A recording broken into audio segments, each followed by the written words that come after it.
പശ്ചിമേഷ്യ അശാന്തമായി തുടരുകയാണ്. ഇറാൻ തലസ്ഥാനമായ ടെഹ്റാനിൽ വൻ സ്ഫോടനങ്ങൾ ഉണ്ടായെന്നാണ് റിപ്പോർട്ടുകൾ.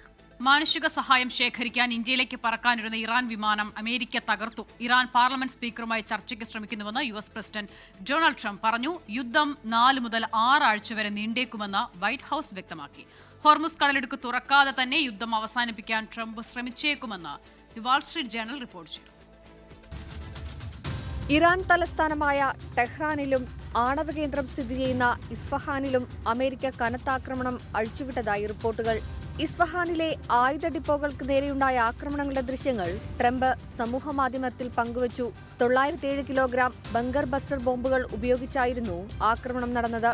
അതിനിടെ ഇറാനിൽ ആക്രമണം തുടരാൻ സൗദി അറേബ്യയുടെയും UAEയുടെയും നേതൃത്വത്തിലുള്ള ഗൾഫ് രാജ്യങ്ങൾ അമേരിക്കൻ പ്രസിഡന്റ് ഡൊണാൾഡ് ട്രംപിനോട് ആവശ്യപ്പെട്ടതായി അസോസിയേറ്റഡ് പ്രസ് റിപ്പോർട്ട് ചെയ്തു.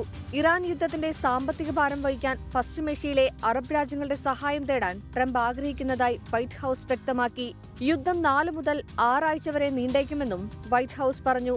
അതേസമയം Iran parliament speaker Mohammad Bagher Ghalibaf അമേരിക്കയുമായി ചർച്ചയ്ക്ക് തയ്യാറാകുമോ എന്ന് പരിശോധിച്ചു വരികയാണെന്ന് ട്രംപ് പറഞ്ഞു.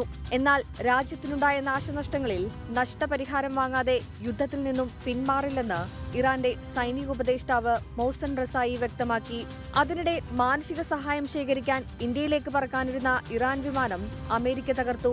ഹോർമുസ് കടലിടുക്ക് തുറക്കാതെ തന്നെ യുദ്ധം അവസാനിപ്പിക്കാൻ ട്രംപ് ശ്രമിച്ചേക്കുമെന്ന് the Wall Street Journal report ചെയ്തു. ഹോർമുസ് കടലിടുക്ക് തുറക്കാനുള്ള ദൗത്യം ട്രംപ് യൂറോപ്പിനെയും ഗൾഫ് രാജ്യങ്ങളെയും ഏൽപ്പിക്കുമെന്നാണ് റിപ്പോർട്ട് പറയുന്നത്. International desk 24.